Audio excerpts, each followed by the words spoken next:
The first domino. Most people see the conflict in the Middle East and think of it as a localized tragedy. But today, I'm going to explain the entire chain reaction of Iran war and how it impacts the global economy in very simple, connected steps. We're moving past the headlines to look at the hidden map. This isn't just about oil, it's about a fundamental shift in how the world works. 1. The energy shock. It all starts at the Strait of Hormuz. It's a narrow stretch of water, but nearly 20% of the world's liquid energy passes through it every day. If a war blocks this route, the global economy effectively loses its pulse. We aren't just talking about gas being more expensive at the pump. We're talking about cost-push inflation. When energy costs surge, everything, shipping, manufacturing, and production, gets more expensive overnight. In Asia, where countries rely almost entirely on this route, the shortages are immediate. The global supply chain doesn't just bend here, it begins to break. 2. The Industrial Slowdown. Once that energy shock hits, it ripples through the world's factories. Think of high-dependency regions like Japan or Europe. Their factories don't just pay more for power, they eventually slow down or stop altogether. Logistics start to stack up.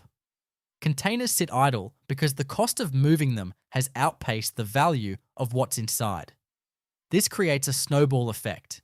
Even if the conflict ended tomorrow, the mechanical delay in the global factory means a recovery is likely months or even years away.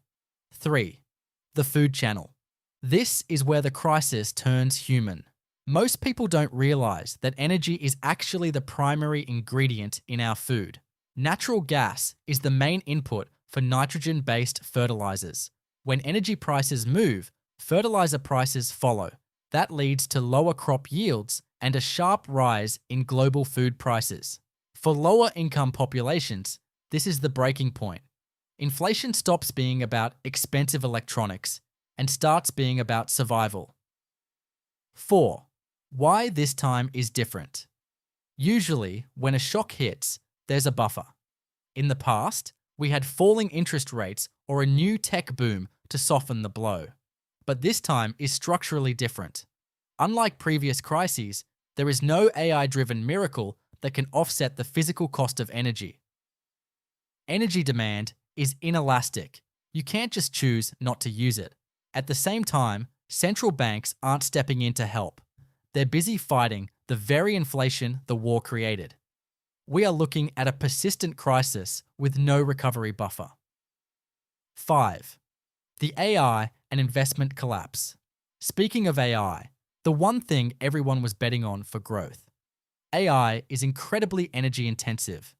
Data centers require massive amounts of power. When energy costs soar, the investment logic for AI starts to crumble. The growth driver stalls. Capital that was supposed to flow into the future is redirected just to cover the raw costs of the present. 6. The monetary trap. Central banks are now in a corner. As inflation stays high, they are forced to keep interest rates elevated. This pushes bond yields up and narrows the flow of credit. This creates a credit tightening effect. Businesses can't borrow to expand, and you can't borrow to spend.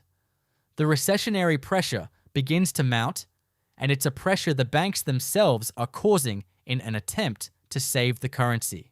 7. The Stagflation Mechanism. This brings us to stagflation. It's the worst-case scenario for an economy. You have rising costs, in other words, the inflation, happening at the same time as falling demand and rising unemployment.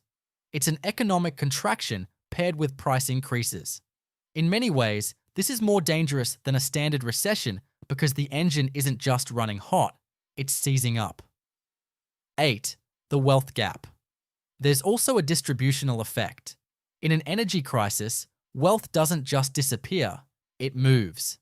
It flows away from consumers and workers and toward energy producers. The working class sees their income compressed by the rising cost of living, while energy giants see record profits. This creates deep internal stress. even in wealthy nations like the US. 9. Regional winners and losers. The impact isn't the same everywhere.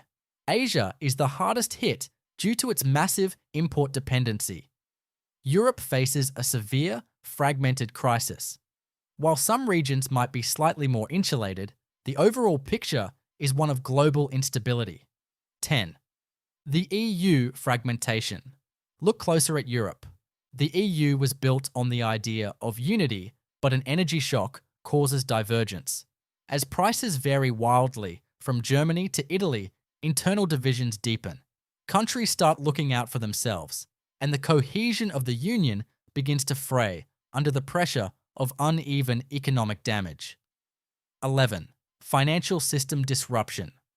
The Gulf isn't just about oil, it's a massive hub for finance and tech. If those hubs are destabilized, the dollar-linked investment circuits that power global markets begin to break. We see a collapse in key financial flows, putting a level of stress on global capital that we haven't seen in decades. 12. The political consequences. Economics eventually becomes politics. When people can't afford food or fuel, social unrest follows.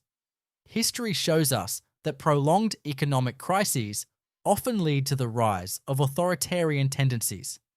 Governments under pressure often turn inward. The economic crisis quickly becomes a governance crisis. 13. Escalation risk. Finally, we have to look at the risk of escalation. With nuclear powers involved and no clear off-ramp, this isn't a crisis with a quick fix. We are looking at a persistent horizon of tension. The longer the conflict lasts, the deeper these structural changes become. Conclusion. The loop. When you look at the whole picture, you realize this isn't a linear chain. It's a loop. Economic distress leads to social unrest. Social unrest leads to political instability, and political instability often leads back to more conflict. The Long War is more than just a military event. It's a systemic shock that rewrites the rules of the global economy. Understanding this chain reaction is the first step in navigating what comes next. Keep your needle pointed here. I'm Compass. Thanks for navigating with me.